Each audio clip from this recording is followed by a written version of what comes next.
It has been many years since I began at Agamemnon's, and I was on my way to finishing my final project. Secondary school finished a long time ago. I even finished my university level classes, and now I was in my final graduate school classes in Agamemnon's Academy for Accelerated Apprenticeship. The Academy prided itself in being equivalent to secondary school, university, and even graduate school. A lot of students moved on to careers after graduating secondary school. There is a lot of good work in moving boxes, driving trucks, patrolling warehouses, and filling office cubicles. They weren't the most profitable jobs in the seven cities, but they paid well enough, and most importantly, they weren't morally questionable. Agreeing to university and graduate classes was agreeing to the unique morality of the academy.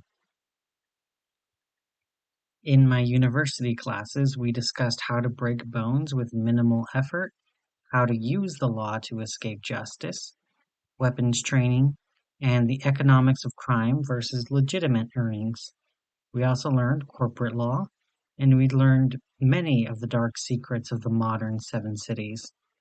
Throughout university, we were asked to work, and I was a professional fence for a corporate office in Isle City. I even had my own office, benefits, and an official title of Special Corporate Liaison. If an executive in the company needed an illegal item or service, it was my job to get it. So, if I was ever discovered, the company would be all right. And if the company ever grew a conscience, then my criminal sources would get enough warning to be safe. And when I moved on from university to grad school, I was now on to real projects. When I was a special corporate liaison, it wasn't as hard as it sounded.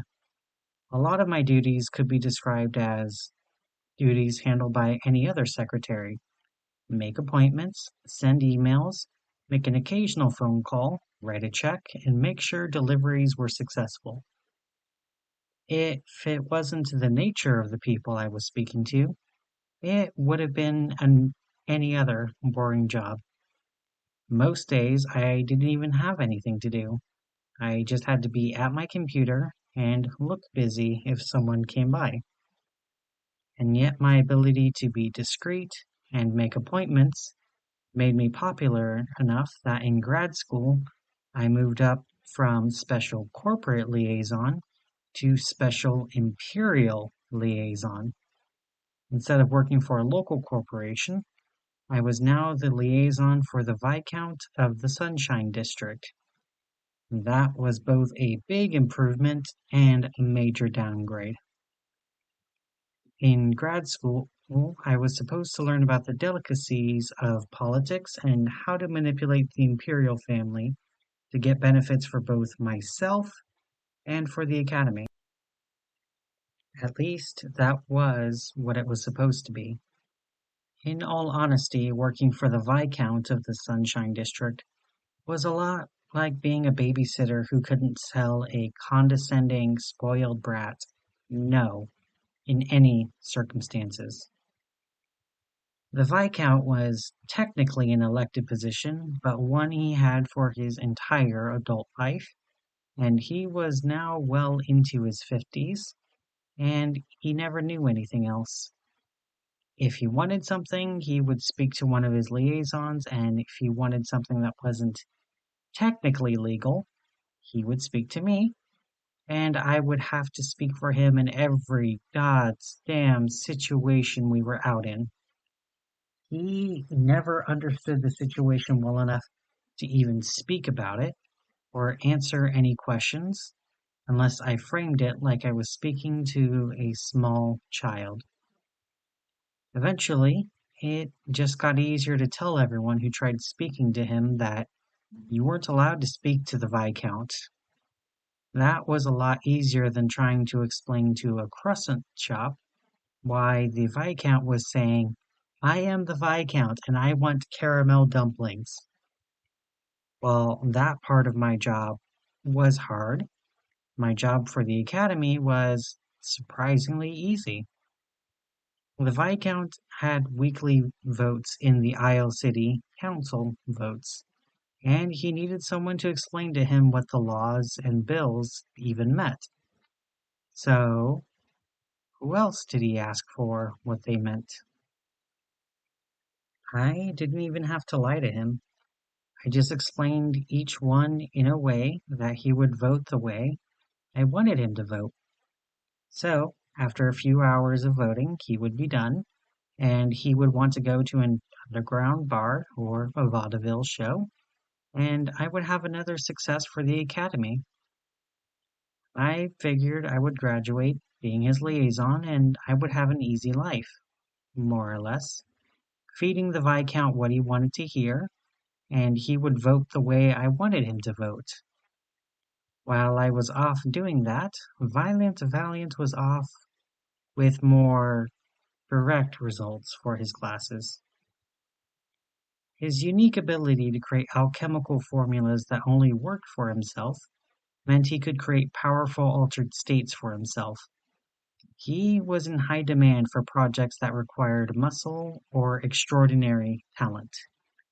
While I was connecting cubicle workers with chem dealers, he was robbing banks. When I graduated up to working with the Viscount, Valiant was a mercenary in demand across the 7 cities. He was in such high demand that he often bragged that he had to turn jobs down because he wouldn't have time for them all. And we were together all this time. We had plans after our graduation about getting a place together, maybe in St. Peter's Tower, so we could look down over the city each night.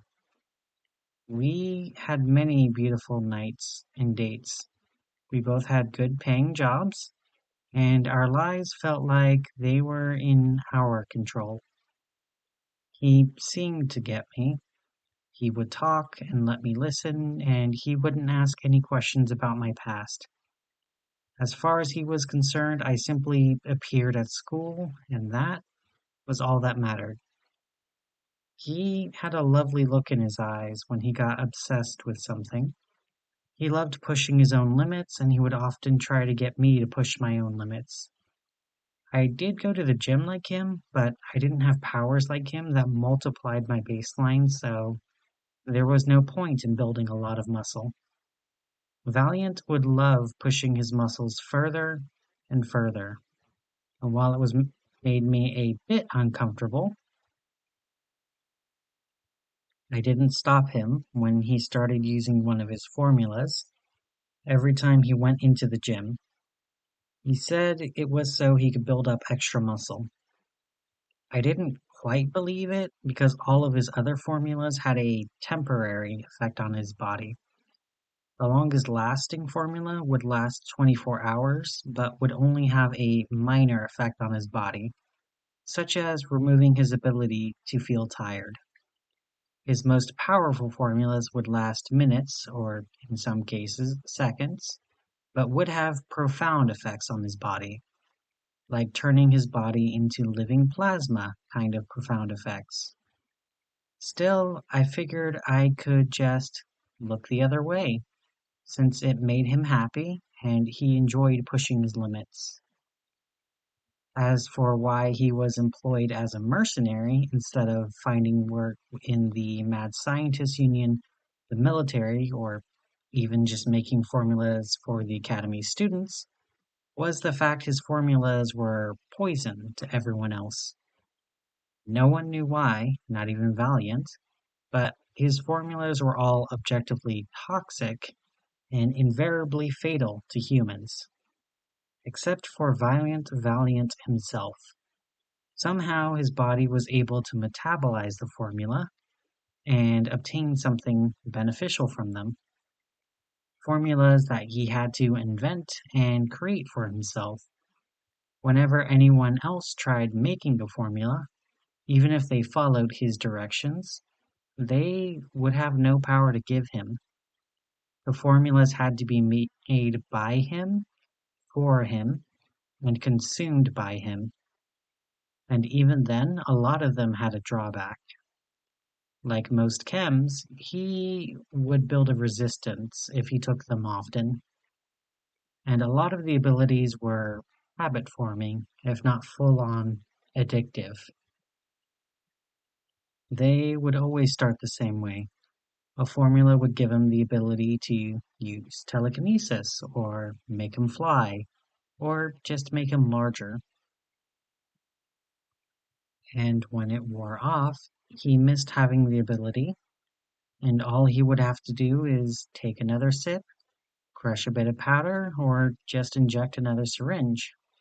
So he would take another dose, usually where I couldn't see it, and then he would have the ability again. Even if he wasn't using it, just having it was enough to feed the beast inside of him.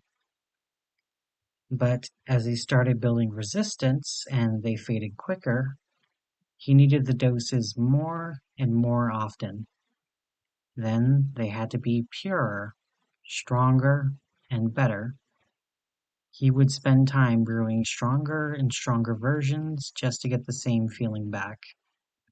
There were a few times where I found him dosing himself with a literal liter of formula just to get the same feeling for a few minutes. Those were times where I had to take him to the hospital and explain that he was overdosing on 3 liters of DDT, a chemical that had been banned from the 7 cities for decades. And those were the times where I knew what made up the formula. There were times he would overdose and I wouldn't know what was in it. All I could do was inject him with naloxone and hope to Adansi that it would work on whatever was coursing through his system. Every one of those times were so scary and upsetting, but I couldn't ask Violent Valiant to stop. His formulas were part of his abilities, part of his job, and part of his life goals. He wanted to be a great villain, and his formulas were his only ability and his only skill. He didn't have a mind for politics. He didn't like being a henchman. He got bored in offices. His grades were good, but he didn't like reading, and he didn't have any other path to being successful.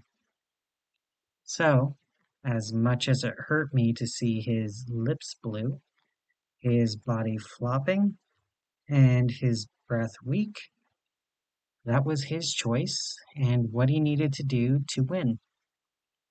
I had to be supportive of him since he was so supportive of me. At that point, I still never told him about the Rethin device. I wanted to keep that secret, and I was comfortable being a villain without powers. Everyone in school went for the flashiest and most flooded job markets. There was always another bank robber. There was always another bounty hunter. There was always another greedy CEO. People skip over the politics, over the corporate jobs, over the pay you get just by moving boxes, or the money you can make accepting bribes. But after everything that happened in Lockhart, I was content to live a quiet life. I was on my way to great success, and as annoying as the Viscount was, I didn't have to deal with any esoteric insanity. At least, at first. The day that changed my position, and eventually turned my world upside down, started as any other day. I was up early, well before Violent Valiant, who slept next to me. We had since moved out from dorm rooms and into our own apartment. He convinced me it was a good idea to get away from the dorms. He said it was too small for the both of us, and he wanted us together when home. The dorm rooms were free and the apartment had rent, but for now, the freedom of having a shared space was worth it. We even had the convenience of the apartment being in his name while I would pay for all the bills. since my job doesn't require numerous methods of money laundering before buying dog cart food. Still, it was working out. Long term, Violent Valiant was supposed to be making 400,000 centii a year, which far exceeded my 108,000 centii a year while working for the Viscount. When I left for the day, I made sure his coffee was brewed while I went out for the day. While I was on the train to the Viscount's office, I checked my phone to see what requests the Viscount had for me. Sure enough, he already had a new passion project, but he didn't have the patience to deal with getting permits for it. The weirdest part of being a so-called special liaison isn't how messed up people are, it's how lazy they are. Most people in the corporation weren't requesting things like rare chems and prostitutes. They wanted chocolate from the Triple Alliance without filling out paperwork. They wanted to rent a car, but they didn't have a license. Or they wanted a new addition to their house, but they didn't want to spend 2,000 centi to get the permit for their 10,000 aura upgrade to their house. When I was learning about the economics of crime, I never would have considered laziness to be a major motivator.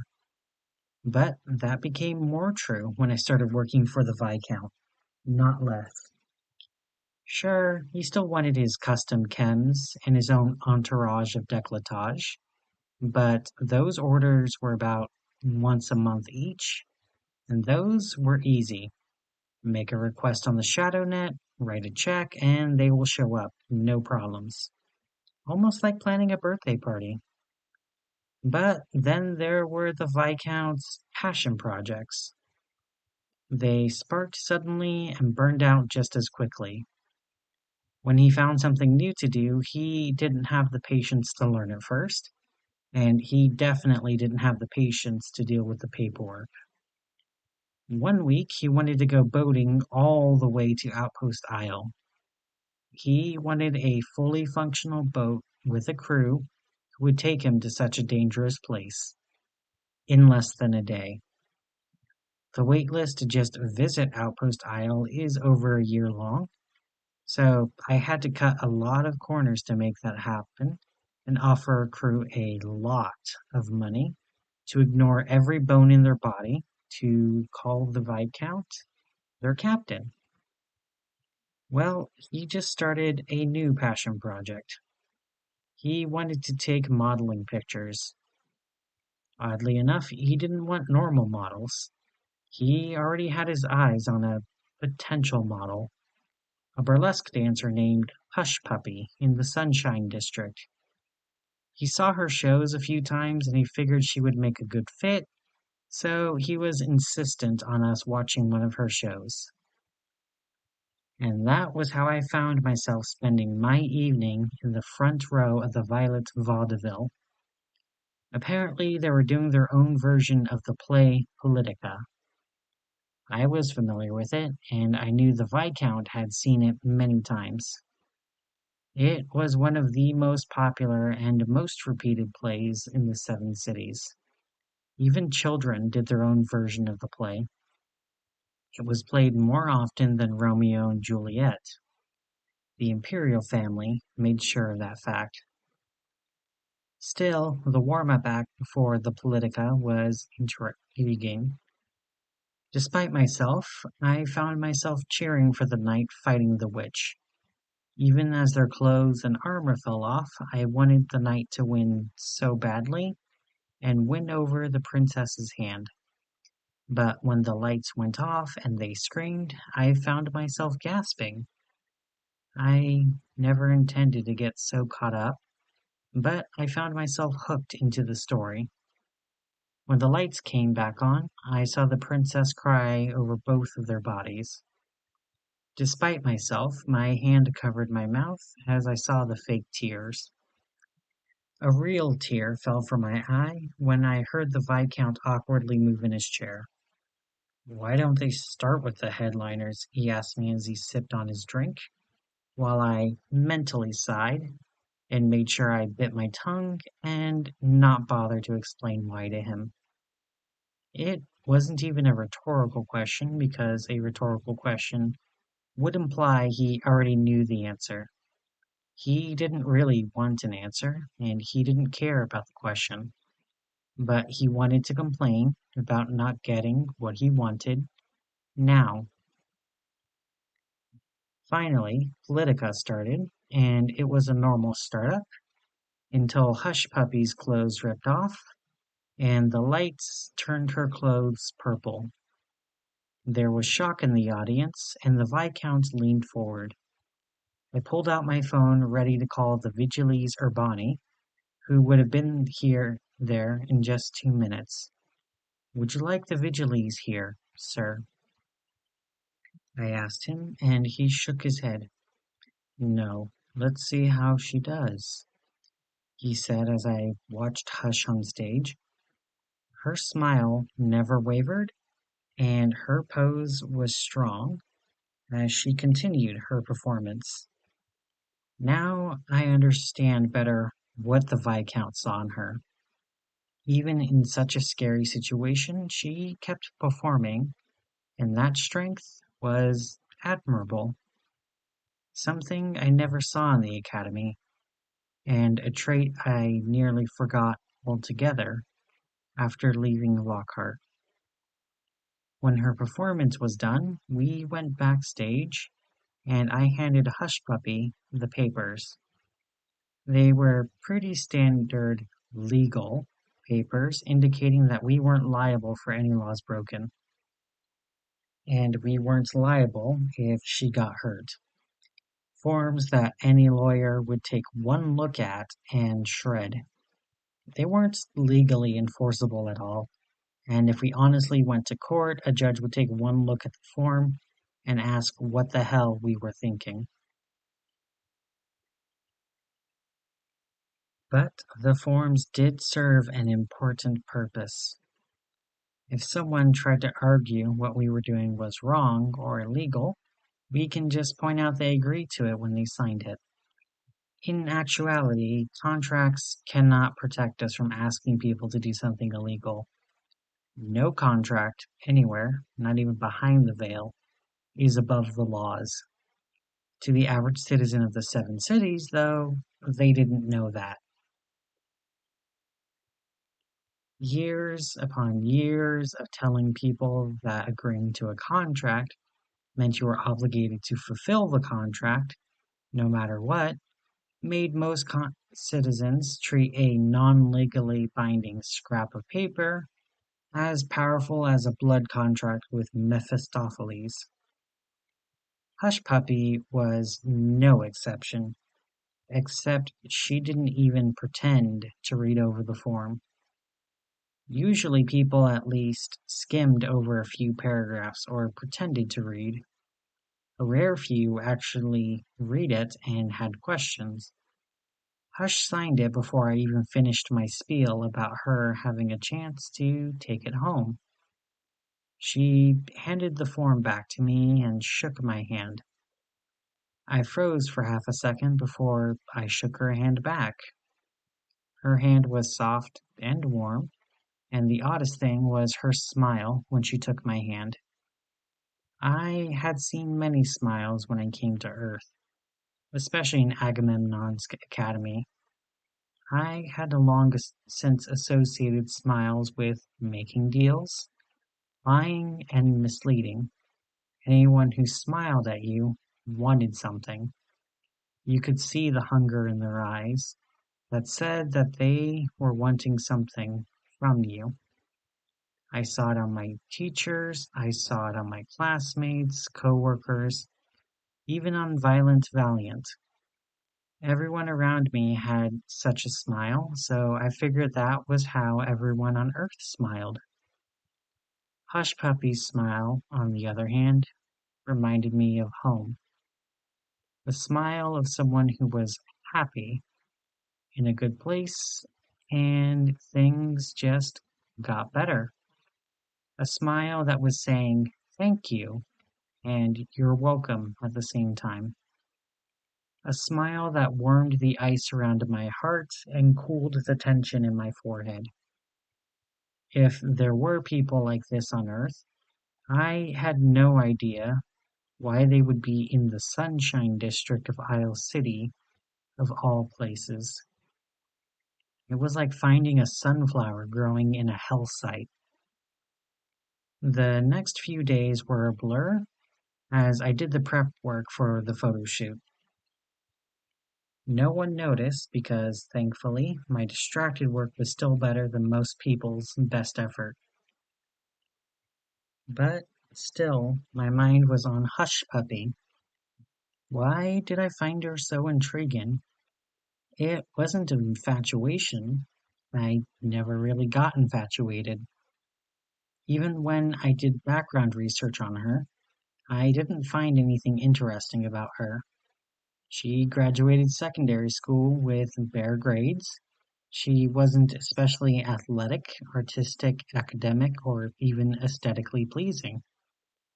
In academy terms, she was the most average citizen you could get in a scenario. You might be able to use her for something short term, but she didn't offer any skills worth manipulating her, nor recruiting her. She was objectively a boring person who offered nothing, and everything from economica of crime dictated to just leave her alone because she wasn't worth the effort. And yet, she caught the eye of the Viscount, and when I saw her smile, something in me, deep inside, both recognized her as a friend, but also she seemed so alien that I was intrigued. Not understanding my feelings, I closed the tab on Miss Naya Knight on my computer, and I checked another item off my list for the modeling trip. These modeling shoots usually had multiple models and numerous support staff. And while we would have a lot of support staff, we only had one model, Hush Puppy. When we were finally on the boat, I had one last meeting with her when she did something unexpected. What's your name? She asked me while I was looking at my phone. I was convinced if I stayed focused on my phone and didn't answer her questions, I wouldn't be distracted. But her question drew my eyes up to meet hers. They were kind and honest. She did want to know my name. Even though she wasn't smiling like before, she wasn't hiding anything. And I could see in her eyes that she was feeling what she was showing. It only broke through my shell a little more. My name is May.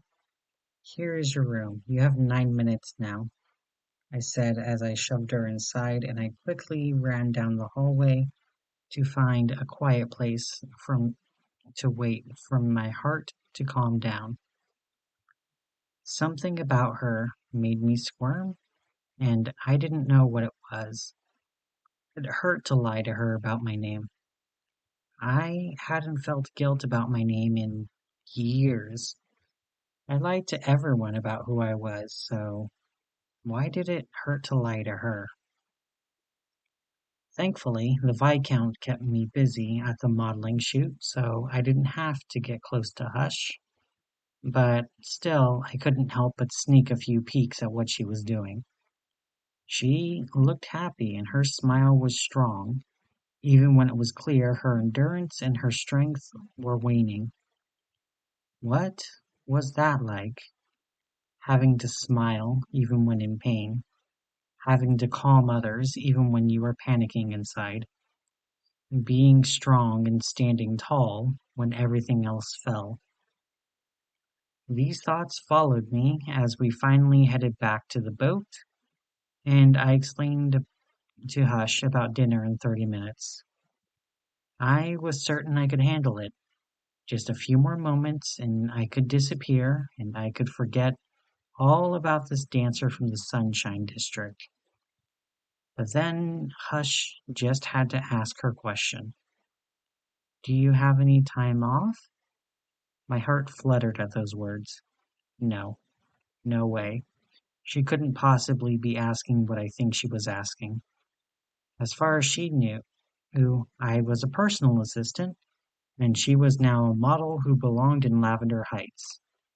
I get off when I get off, I said, hoping that would be enough to still my beating heart. But no, Hush couldn't allow that to be.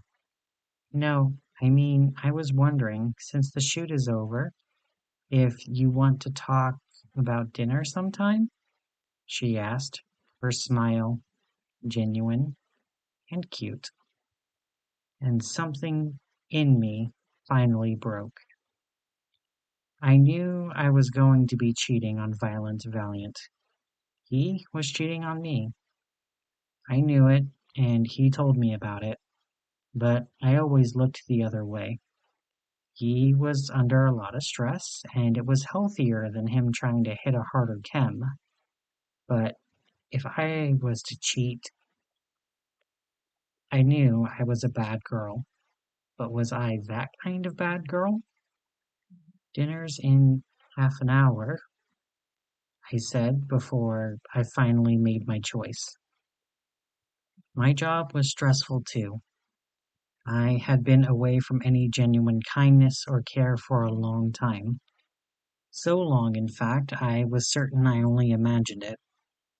Just another concept that only existed in the childish fantasy of Lockhart. But in Hush's eyes, I thought I believed in it once again. My hands held onto hers, and I whispered to her, I think they'll be okay without me. For 30 minutes. As we entered her room together. At dinner that night, we sat together and my phone was away. My projects had been caught up on for a while. The phone was a distraction. We ate the delicious sushi and we even shared kaiju sushi together. One of the most delicious things I had ever eaten.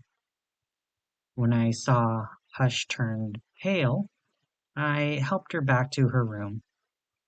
I remember thinking that she weighed more than I was expecting when I brought her back to her bed and made sure she was comfortable in her blankets. I was worried for her.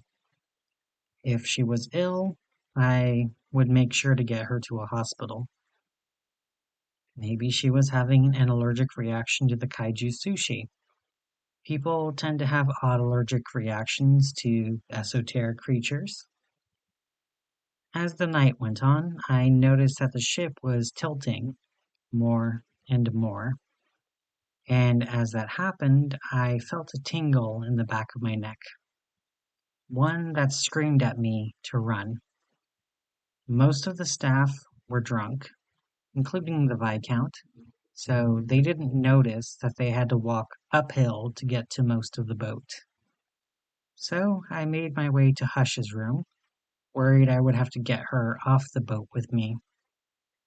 I opened her door, and when the door swung open, her hand fell out of the door. Her hand was the size of my body, and I could see that she was still sleeping. And more interestingly, she was still growing. My memories of math flashed through as I calculated her new height and weight. She was already pretty heavy now, and even a small percentage in height would be 8 times greater in weight. Knowing the capacity of the yacht and the fact the Viscount already overloaded it, this boat wasn't going to last long. What a veet, I said as Hush grew even larger, and I could hear her whispering my name. Her whisper was a lot louder, and my heart froze when I heard her say my name, my true name, not Birthstone, not May, my true name. I didn't tell her, did I? Well, I thought about that, I saw her grow a bit larger, like a balloon getting filled with air, and I decided to preserve my own life. My mission with the Viscount was important, but it was also clear that I wasn't supposed to be a hero. Anytime we were in danger, I could leave him without getting in trouble. We were encouraged to be as selfish as possible. Still, though, even on the lifeboat, I felt a twinge of guilt about leaving Hush behind. But as I started rowing towards the shore, I saw her head burst out of the bow. Her hair was not even messed up, and her eyes still closed. My guilt ended as soon as I saw that. Clearly, she wasn't going to be hurt.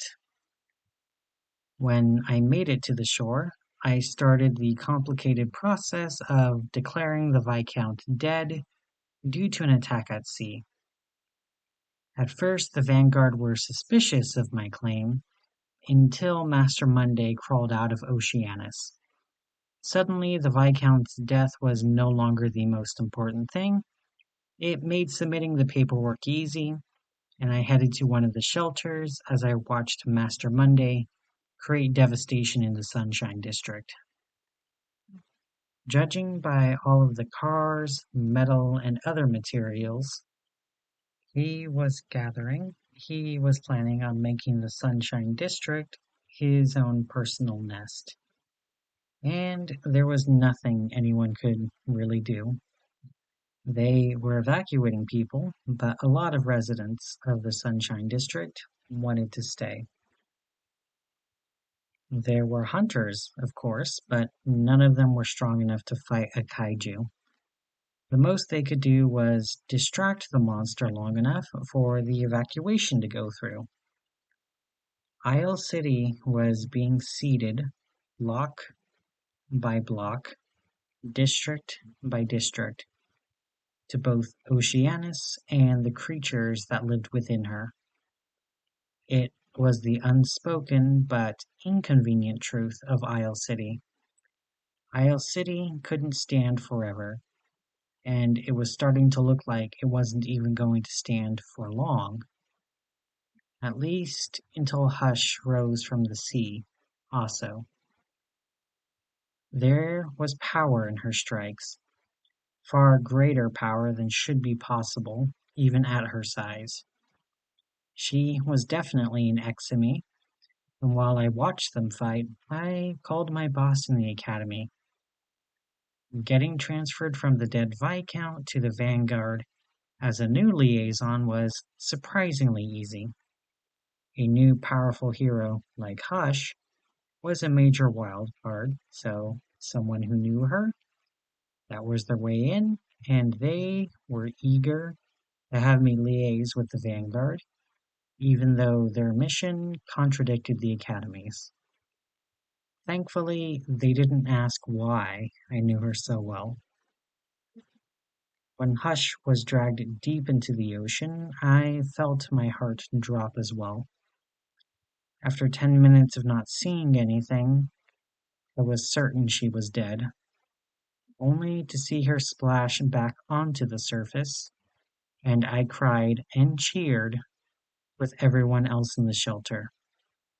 No one would ever know why I was crying. When the Vanguard took me to meet her, I communicated by megaphone, and I pretended not to know who she was. Not until she got close to me. Her eyes were big enough to swim in, and now I saw my own reflection in them. The kindness and care I saw in her before was only stronger now, thousands of times stronger, as I felt my long frozen heart melt for her. It's you, you're, and her finger rose up to my lips. Just the pad of her index finger was more than enough to cover my entire face. However, she barely brushed my lips when she lifted her finger to my mouth. Somehow, in some way, She was already so incredibly precise. Her eximii abilities were coming in quickly, and the part of me that worked for the Academy was already analyzing her, while my heart analyzed her in a different way. "Ah, shh," she said, and I felt my face blush. I was good at keeping my emotions in check, but something about her brought it all out. And now there was no way for me to avoid her. She filled my vision, and if she wanted to, she could crush me with no effort at all. I wouldn't even be an ant to her, but I sensed no malice from her, only love. And in that moment, I took a long look at my life, and I asked myself, what have I been doing? Time and time again, I made the choices I thought would keep me away from pain. I was literally paid to be a yes man to a spoiled brat. My boyfriend never cared enough to ask a single question about me. I also gave him whatever he wanted, and I thought that was love. It always felt easier to just agree with him instead of to try to come up with a compromise or even do what I wanted to do. But a single afternoon and a single dinner with Hush made me the happiest I had ever been on earth. I felt light on my feet from her gentle touch, and I finally spoke again. Hero Hush, I will make sure that your contract is fair. The hero Hush was for the reporters in the Vanguard. She would have her name be associated with her heroism, and her identity would remain secret. The burlesque dancers had a veil of secrecy that far exceeded most heroes or villains, but still, I would never reveal her civilian name to anyone. And then I added one more part, just for us. And I look forward to our dinner, I said, just loud enough for her, and it was her turn to blush. I had a lot of work ahead of me, and I wasn't going to be home anytime soon. And I highly doubted I was going to sleep any time in the next 48 hours. But still, I walked away from Hush with a genuine smile as I discussed her contract with the Marshal of the Isle City Vanguard.